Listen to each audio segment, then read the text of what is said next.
మంగళగిరి ఏపీఐఏసీ కార్యాలయం ఎదుట తమ సమస్యలపై వివిధ జిల్లాల నుంచి వచ్చిన ఎంఎస్ఎంఈ ఎస్టీ పారిశ్రామికవేత్తలు బైఠాయించారు. అనంతరం వారు మీడియాతో మాట్లాడారు. మేము 2 వాహనాలు కొనుక్కున్నాము. 4 సంవత్సరాలు అయిపోతుందండి. 2022లో కొనుక్కున్నామండి. ఇప్పుడు దాకా కూడా సబ్సిడీ అయితే మాకు పడలేదండి.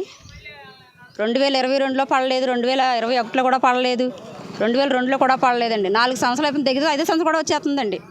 ఇల్లు తాకడేసామండి, లారీలు వాయిదాలు కట్టడానికి. గోల్డ్ పోయిందండి. బిడ్డలు కూడా ఫీజు కట్టలేకపోతున్నామండి. పిల్లలు కూడా అన్నం పెట్టలేకపోతున్నాం. ఈ స్కీమ్ నమ్ముకొని వాహనాలు తీసుకున్నామండి మేము. ఈ గవర్నమెంట్ వాళ్ళు మమ్మల్ని చాలా అన్యాయం చేశారండి. గత ప్రభుత్వం అయితే మాకు సబ్సిడీలు విడుదల చేస్తుందని ఎంతో ఆశ ఎదురు చూసామండి. కానీ మాకు గత ప్రభుత్వం మమ్మల్ని చాలా అన్యాయం చేసిందండి. ఈ ప్రభుత్వం కూడా మమ్మల్ని న్యాయం చేస్తుందని ఆశపడ్డాము.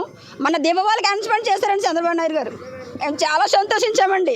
మాకు మేలు చేస్తున్నారు, ఆయన న్యాయం చేస్తున్నారు. ఇప్పుడైనా మా బతుకులు హ్యాపీగా ఉంటాయి, మా బిడ్డలు చదువుకోవచ్చు, మా బతుకు ఫ్యూచర్ ఇవ్వచ్చు మా పిల్లలకని చాలా ఆశించామండి. కానీ 20%, 30%, 40 ఏంటండి అది? మాకు ముష్టి పెడుతున్నారా మా డబ్బులు? ఆ ముష్టి కూడా మాకు పడలేదండి. చాలామందికి పడలేదు. ఒకరు 10 లక్షలు పడ్డాయి, ఒక 4 లక్షలు పడ్డాయి, ఒక 2 లక్షలు పడ్డాయి. మాకు పూర్తిగా కూడా పడలేదండి. ఎంత అన్యాయం అండి మాకు ఇది. మా నిధులు మాకే కదండి మేము అడుగుతున్నాము. ఎవరు డబ్బులు ఇవ్వడం అడుగుతలేదు కదా. 4 సంవత్సరాలు అవుతుందండి. ఇంట్లో ఉండేవాళ్ళం మేము, ఆడవాళ్ళం. ఈ రోజు రోడ్డు మాకు వచ్చి పడ్డాము. అది గవర్నమెంట్ వాళ్ళు కదా. స్కీమ్ ఎవరు పెట్టమన్నారు? మేము పెట్టమని అడిగామా? ఎస్సీ వాళ్ళు పెట్టమన్నారు, ఎస్టీ వాళ్ళు పెట్టమని అడిగారా స్కీమ్ ఇది? మీరు పెట్టే కదా మేము దిగాము. ఎస్సీ ఎస్టీ అంటే లేనోళ్ళనే కదా అర్థము. మాకు ఆస్తులు ఉంటాయా, అంతస్తులు ఉంటాయా, లేకపోతే భవనాలు ఉంటాయా, లేకపోతే భూములు ఉంటాయా, పొట్లు ఉంటాయా? నా పేరు శివయ్య, అనంతపురం జిల్లా నుంచి వచ్చాం. ఇక్కడ ఎందుకు వచ్చాము మేమంటే, ఇక్కడ ఎస్టీ ఎస్సీలుగా మేమందరము కూడా బాధితులుగా ఇక్కడ వచ్చాం. గవర్నమెంట్ జీవో ప్రకారం ఎస్టీ ఎస్సీలకు వెహికల్స్కు బస్సులకి అనుమతి ఉందని చెప్పి జీవోలో ఉంది. జీవోలో ఉండి ప్రకారం మేమేం చేసాం, బ్యాంకు దగ్గరికి పోయాం.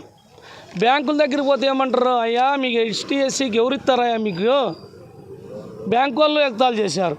అయినా మా ప్రాపర్టీలు పెట్టి, మా ఇండ్లు పెట్టి, మా చేన్లు పెట్టి, బంగారులు పెట్టి 1,25,000 రూపాయలు మేము మార్జినం కట్టి బండ్లు తెచ్చుకున్నాం. బండ్లు తెచ్చుకున్న తర్వాత ఈ సబ్సిడీ అనేది 40% అని 45% అని శాంక్షన్ చేసినారు. శాంక్షన్ చేసిన తర్వాత ఏ గవర్నమెంట్లోనూ ఎప్పుడు లేదండి ఇట్లా. నేను 15 సంవత్సరాలుగా ఇక్కడ ఆఫీసులో ఉన్నాను. అయినా ఏ పొద్దు కూడా 20%, 40%, 10% అనేది లేదు సార్. ఎప్పుడైనా కానీ 10 లక్షలు శాంక్షన్ అయితే 10 లక్షల రూపాయలు కూడా వెంటనే వేసేవారు.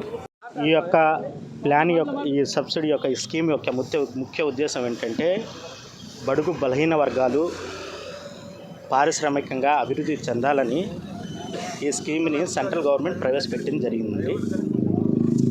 ఈ స్కీమ్ని మన స్టేట్ గవర్నమెంట్ మానిటరింగ్ చేసుకుంటూ, కొంత ఫండ్ స్టేట్ గవర్నమెంట్ నుంచి కూడా కలుపుకుంటూ, ఎస్సీ ఎస్టీ వెనకబడిన పారిశ్రామికవేత్తలను ప్రోత్సహించుకుంటూ ముందుకు వస్తుందండి. ఇప్పుడు వరకు కూడా 2021 వరకు కూడా ఇప్పుడు వరకు కూడా ఎటువంటి ప్రాబ్లం జరగలేదు సార్. ఎవరికైతే ఫస్ట్ శాంక్షన్ అయితే వచ్చిన ఫండ్లో ఫస్ట్ వాళ్ళకి కొట్టేసేవాళ్ళు. అంటే సీరియల్ ఎట్లా ఉండేదంటే ఫస్ట్ ఈజ్ ఫస్ట్ అన్నట్టుగా ఉండేది. వచ్చిన ఫండ్లో ఎంతమందికి వస్తే అంతమంది కొట్టేసేవాళ్ళు సార్. కానీ ఈ రోజున 21 నుంచి 25 వరకు ఒక్క రూపాయి కూడా కొట్టకుండా మొన్న దీపావళి కానుకగా 1,500 కోట్లు రిలీజ్ చేస్తే అది 25 వాళ్ళకు పడింది, 24 వాళ్ళకు పడింది, 21, 22 వాళ్ళకు కూడా పడలేదండి. అంటే దీన్ని స్పష్టంగా ఏమర్థమవుతుందండి, 21, 22, 23 కొట్టకుండా 24, 25 కొట్టారు అంటే